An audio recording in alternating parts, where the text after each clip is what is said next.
What's going on, everyone? This is Vicente. And this is Izzy. And welcome to our Blade Trinity review and our last Blade movie that we're looking at. Now, Blade 1 and Blade 2, amazing movies. Mm-hmm. But Blade Trinity, Jesus Christ. I don't know, Izzy.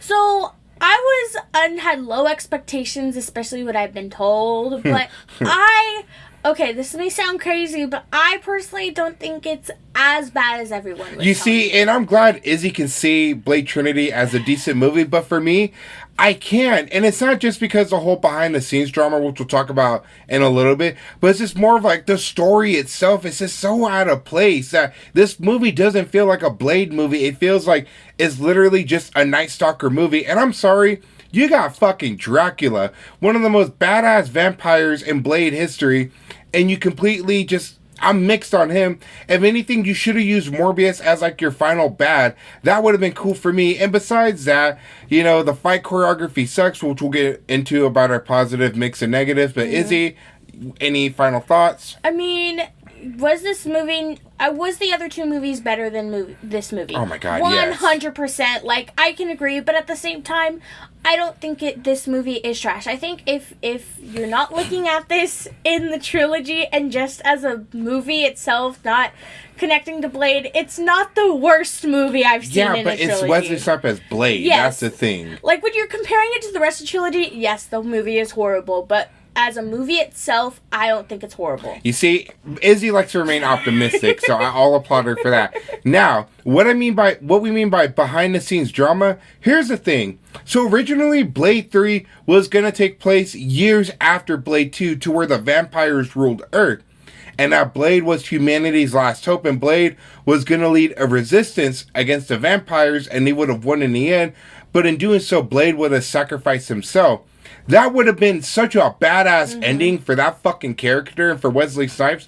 But the New Line Cinema said, oh no, that's too dark for our audience. What do you mean it's too dark? This is a fucking Blade movie. Have you not watched the first two movies? They had some pretty dark moments in there. You know, a kid vampire getting killed by Blade. A lot of bullshit. And so now they settle on this movie. And it had potential too. But like I said, they're pushing aside Wesley Snipes to form like this new team that's going to get a spin-off film.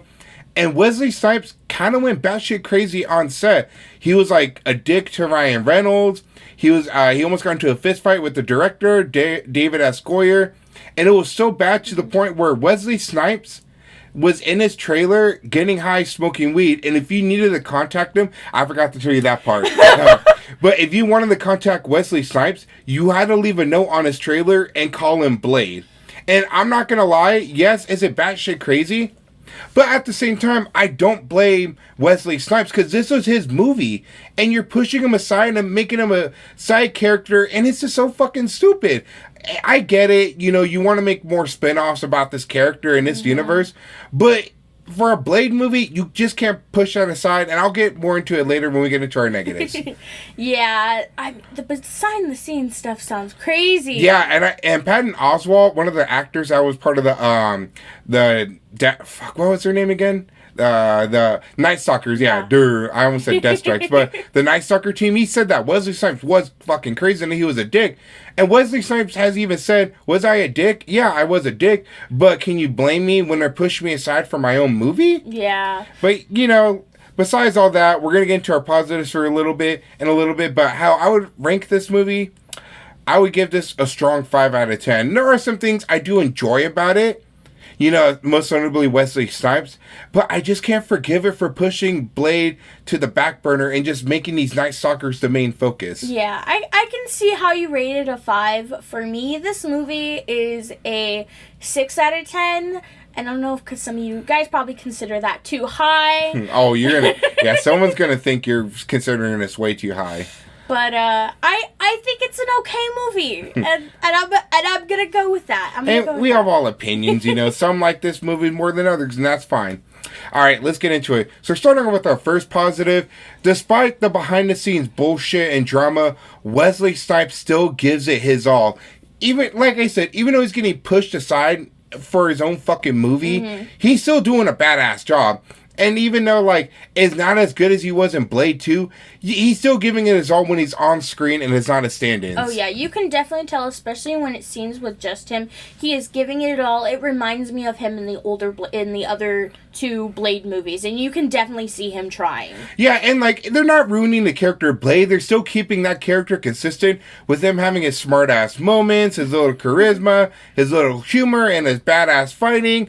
But still, it's just a shame of what this movie had potential, what they could have done with the character of Blade, especially with that original story. But, you know, Wesley Snipes, despite all the bullshit you had to deal with, you are still one of the best things about this trilogy. And if rumors are true, I truly hope you come back as Whistler in the new Blade reboot, because that would literally be a passing of the torch if you came back as Whistler. Yeah, I think that would be so cool if you came back, because literally just seeing that on screen, passing the torch, would probably make every fan's dream. Yeah, and if you die, oh shit, you know, if you die as Whistler, that's gonna suck. Yeah.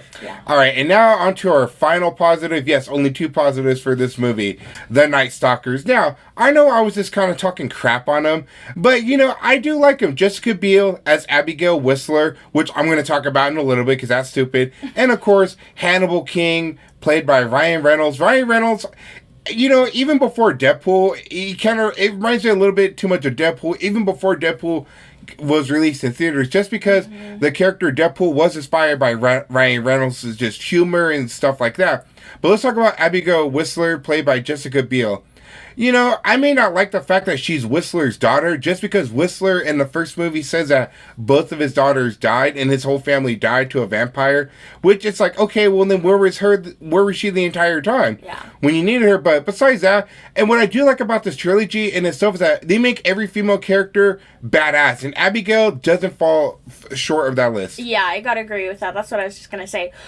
And that's one thing my favorite part about this trilogy is that they don't hold any of, like, the female stereotypes. They just make them all badasses, and that's, like, one of my favorite parts. Yeah, and she has, like, this crossbow to where, like, it's like a laser, too, and it's so cool. It slices through hot butter. It's like a UV razor that burns the vampires. It's really cool. Yeah, and then now let's talk about Ryan Reynolds' character, Hannibal King. I like him, and in the comics, he actually does team up with Blade a lot. Yeah, that was the first thing I noticed when watching the movie, is, like, I'm, like, just Deadpool in my mind. That was the only thing going in my mind. Yeah, and I do like Ryan Reynolds in this movie, despite, you know, his humor being a little too much sometimes. As he actually pointed it out, and I thought about it, I was like, okay, yeah, it is a little too much sometimes. But, you know, and it's cool because his character used to be a vampire, but then he was cured by Abigail, and now he fights the vampires and hunts them. And I do like his character in the comics, too, because he eventually becomes a werewolf, too, for a little bit, but then gets cured. So despite all the crap I talk about the Night Stalker team, I do enjoy them.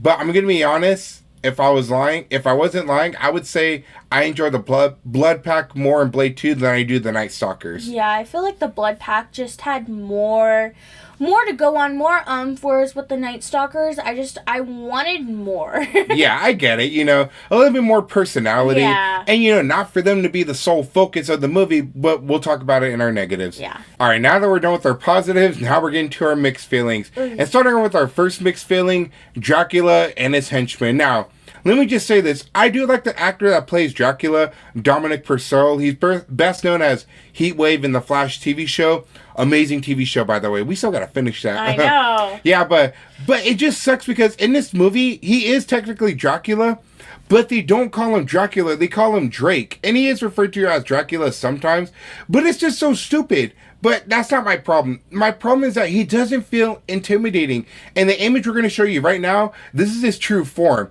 And it's just so dumb. He literally looks like Tim Curry's devil character in Legends. And it's so, I'm not trying to talk shit, but it's so dumb. And even besides this whole like goofy, real transformation look, just his motivation alone is dumb. He doesn't like any of the vampires. He says in the movie that he wants to kill all the vampires and humans and then start new with breeds like him. And I'm sorry, I'm going to say it. Nomak was a way better Blade villain than Dracula. Yeah, I gotta agree with that. And I feel like Dracula was just, he wasn't used correctly. Like, and the fact that the vampires still worked with him, even though his plan was just to get rid of him, that made no sense to me. Yeah, it's just dumb. And then, like, and then the plot calls for where Dracula does join his henchmen. And it's like, why does Dracula need henchmen in the first place? If Dracula is the first vampire ever created, he should just be a badass. He doesn't need, I mean, yeah, I guess followers, but he doesn't need henchmen to do his shit. And I wish he was a little bit more like Nomad. Just did shit by himself, where he's all like, I don't even trust you guys. Let me just do it myself. And, like I said, Dominic Purcell did what he did what he could with the role he was given and with the dialogue he was written with. He wasn't bad. I still enjoyed his performance. Yeah. He would have been better with a whole better script. But as far as like just motivation and usage of the character, it sucks. Yeah. All right. And now we're going to talk about his henchman, Parker Posey. I only know her from Scream 3 as the actress that plays Gale in the Stab movies, a parody of Gale Weathers. She sucked. I did not like her. I'm sorry. Even Izzy found her annoying. Yeah, not even her character, but just her character design just felt so out of place for me, and it reminded me way too much of the first Blade's villain. Yeah, Deacon Frost. Yes. Yeah, way like a female Deacon Frost. You know what's funny is that out of all the henchmen, I only like Triple H. I completely forgot Triple H was in this movie. He was one of my favorite WWE wrestlers growing up. But, like, his henchmen don't really have anything to do with the story. Even, like, the familiars and everything. They just don't feel like they fit in this movie, to where I kind of wish it was just about Dracula, about the Night Stalkers needing help to hunt down and kill Dracula. To me, that would have been a better movie, because now you have all these side henchmen that don't add anything. Maybe just for, like, fart and dick jokes with Ryan Reynolds, but that's literally it. Yeah, it just felt like they were there to fight and die. That was it. There was no character development. There was no story attached to them, to me. Nope. All right, and now moving on to our second mixed feeling is how the public sees Blade. And this is what I love about superhero movies, is that, when we saw it in the Sam Raimi trilogy, we see it in the Christopher Nolan Batman trilogy. We even see it in the X-Men movies, to see how the public is reacting to vigilantes and heroes. But my thing is that they only build it on this movie when it should have been in the beginning. Yeah, I think it should have been something that started from the beginning, not just in this last movie. Because, it's scary, but I think it would have been more impactful if they started it from the beginning. Yeah, just how cool would it have been if, let's just say in the first Blade movie, Blade is getting hunted down by an FBI agent whose sole purpose is to capture Blade, thinking he's just a lunatic. And then let's just say, towards, a battle, Blade ends up saving that FBI agent, and they're not friends, nor enemies, but Blade tells them, now you have to believe me, there are vampires. And so it would have been cool if in this trilogy we had that one FBI character try standing up for Blade to make the public believe in vampires and saying that they're real. And then finally, in this movie, to where it looks like Blade got set up and he's just a killer, to see that character that he saved finally turn against him. And not only do you have to deal with Dracula, you literally have to deal with the FBI hunting you down. And to me, that would have been a better story. I'm not a Hollywood writer, nor will I ever be. Maybe what I just said sounds like shit, but I think that would have been cool to have that one FBI character that's hunted down Blade since the first movie, make him frenemies in the sequel, and then finally have him hunt down Blade just because he thinks Blade is evil. Yeah, I think that actually would have been a really cool storyline, and I think just having the humans more incorporated into the Blade movies would have been a really good move for this series. And you kind of do with the familiars. Yeah. And I get it, it's just Blade hunting down vampires, but it would have been cool just to see even the government or just something hunting down Blade, because we get a taste of it in this one.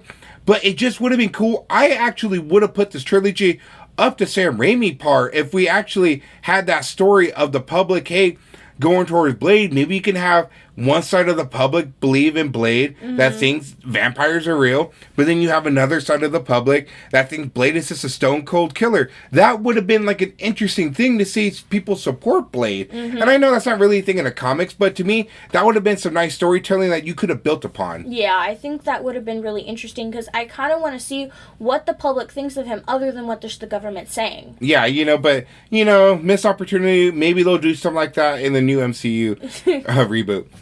All right, now that we're done with our positives and mixed, we're moving on to our negatives. All right, now that we're done with our positives and mixed feelings, Now it's time to talk about our negatives, and Jesus Christ. Oh, goodness. Get ready, people. All right, so starting with our first negative, it is the FBI raid scene and Whistler's death. Izzy, I know you like the character of Whistler, and you were very, very pissed off when they killed him off. Okay, I was pissed off that they killed him off, but I also wasn't as pissed as I thought I would be. Now let me explain. So, when you guys were telling me last week how I would be so mad about Whistler and how he was gonna die this movie, I was like, okay, I'm expecting something really fucked up. And then, so I watched the scene, and I just find out he dies in battle. Or in the raid. And, like, yes, that's not the most heroic way to die. He also still blew up all their secret information, and so he kind of died heroically. So I'm not as pissed off as I thought I would be. But it's like, for me, it's just the way he kind of just went out like a chump. It's just so dumb. And the whole lead up to that FBI raid scene, it's just stupid, which we'll talk about in our second negative. Mm-hmm. But to me, it's like, if you're always going to kill off Whistler or whatever, you should have let him die in the first movie, because at least in the first movie, his death had an impact on Blade and as us as the audience, and we felt that emotion in just one movie. Mm-hmm. And then you come back and you say, that's why I said in our Blade 2 review that Whistler's return was mixed, just because I know what happens next, and it pisses me off. Yeah, I think if he was gonna die, he should have stayed dead in the first movie. Now, I do like him in the second, but I still, if they were gonna end up ultimately killing him, keep it in the first. Yeah, at least in the first, because like I said, you have that emotional gut punch in the first where we feel it as an audience for Blade, and we feel bad for him. Because I feel like in this one, Blade didn't really mourn Whistler's death. Mm-hmm. I mean, like, yeah, he looks sad, but other than that, it's like, it wasn't like how in Blade, where you see that face acting, and it's just like, God, this sucks, you know? He doesn't even mourn. Doesn't even mention him in the fucking movie at all. No. And keep going. And that's what sucks, is like, he doesn't have that connection, and it's sad. Yeah, it's stupid. Alright, now moving on to our second negative. This movie treats Blade and Whistler as if they're stupid and as if they're rookies. Now, this is what I mean, this whole FBI raid scene. So, in the opening scene, Blade is chasing down these vampires, and he kills a lot of vampires. But then there's one that's not burning up, even when he's exposed to light and got shot with silver. Mm-hmm. It turns out he's a familiar. And you're telling me Blade do not know at all. The Blade we know, the Blade from the first movie that knew that Dirty Cop was a familiar. That knew in Blade 2 that Scud was a traitor. You're telling me Blade wouldn't have known and that he was a human. And I get it. It was just a way to move the plot forward. But you could have done it in such a better... It should have been a better way. You know, and then he gets caught in public killing a human. And so the vampires set him up. The FBI's on a hunt for him. But it doesn't just end there. There's a scene to where Whistler is getting a newspaper from a newspaper stand. And he's getting tracked by the FBI, and Whistler is giving Blade shit for killing a human in public. And he have killed humans, but it's been familiars, not innocent humans.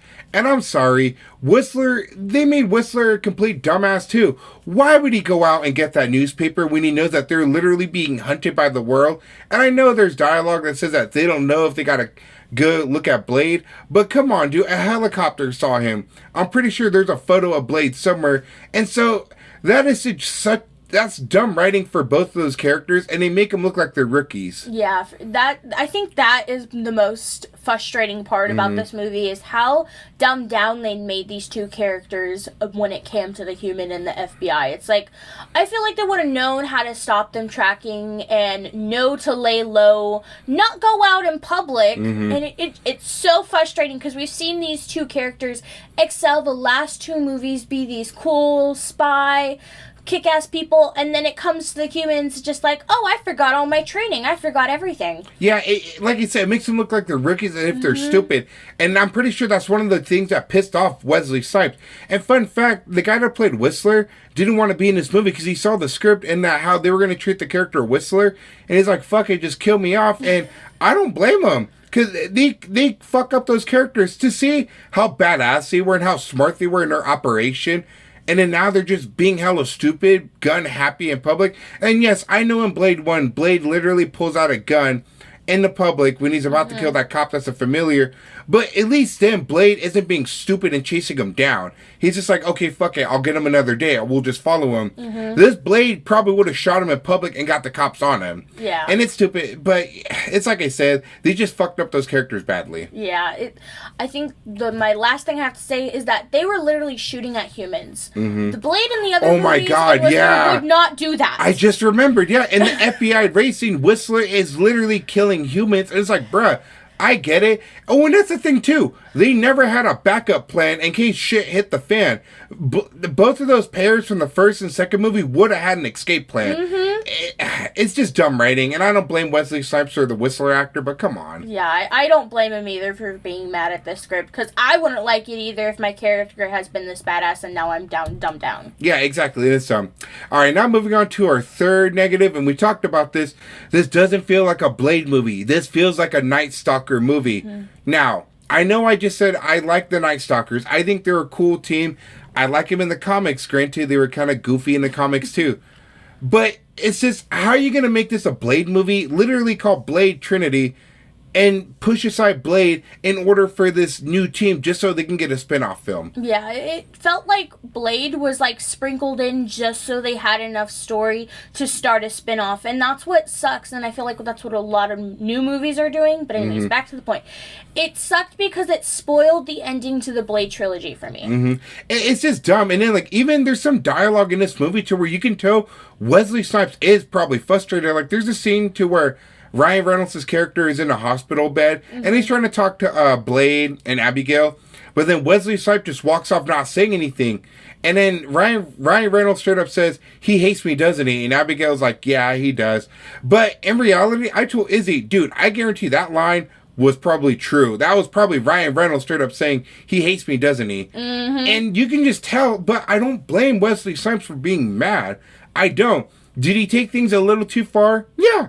I would agree, a little too far. But when it's the end of your movie and you're supposed to go out in this badass way, a trilogy, and you're literally pushed aside just to make room for a new team to get a spinoff film, it's just completely stupid. And I'm going to be honest, as much as I like this team, I don't think they would have been too charismatic to carry a film on their own. Maybe Ryan Reynolds, but even then you got to understand that Ryan Reynolds back then wasn't a bankable actor like he is now. Yeah, I feel like even if they did the spin-off, it just wouldn't have been profitable. I don't think these characters were that much likable to start a whole spin-off. Even with them being half of this Blade movie, they wouldn't have made it, and that's what sucks, is it just spoils everything and they didn't get anything from it. Nope, and that sucks. All right, now moving on to our last negative. The fight choreography sucks in this movie.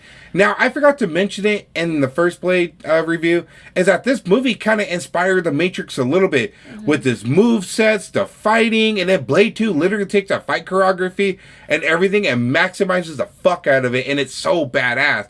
But in this movie, it's quick cut, punch, quick cut. You don't feel the impact of the fists or kicks being thrown like you do in the first two movies. And Izzy even pointed out, she straight up said, the fight choreography sucks. And I had to watch the rescue scene again. I was like, oh my God, yeah, it sucks. There's not even fighting. It's something that you would see like in such a typical American martial arts movie. Fuck, even Winter Soldier had better fight choreography and hand-to-hand combat than this movie. Yeah, and you know it's bad when someone like me points it out.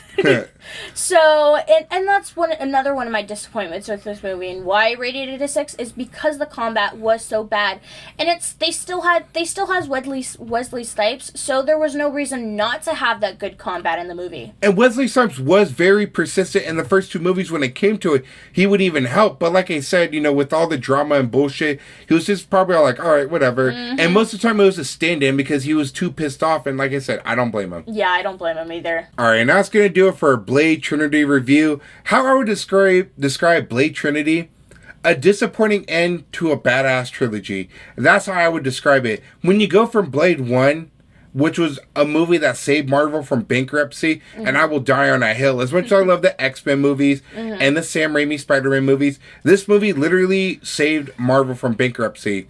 And then you get Blade 2, which made everything about Blade 1 good and perfected it. An almost perfect sequel. And then you come to Blade Trinity, and it's disappointing. I can enjoy it, you know, I can still have some laughs about it, you know, with Ryan Reynolds' humor and just like Blade's charisma, but even then, it's just not enough to save this movie, and it sucks, and I really wish we would have gotten that original story of Blade leading a resistance to save the humans against the vampires. Yeah, I have to agree. It was a disappointment, and I think if you do want to watch this movie, don't have high expectations. Mm-hmm. Don't expect whatever was in the first two to be in this one, because it's not going to be. Think of it as kind of like it's a Blade movie, but on its own. Yeah, but like that's going to be hard because people are going to associate Wesley Snipes. Oh yeah. But I'm just saying, for the people who want to try to enjoy it, that's what I suggest to do. I'm just saying, don't watch it. Save yourself the pity. All right, that's going to wrap it up. And remember, next week we are starting the first Scream movie and the look at the Scream franchise. Mm-hmm. I am so fucking stoked to bring it to you guys. You guys are going to enjoy it. We're going to love reviewing it, rewatching it, everything. And as always, be good people. Take care of others. Take care of yourselves. And we'll catch you in the next episode. Peace out, everyone. Bye, guys.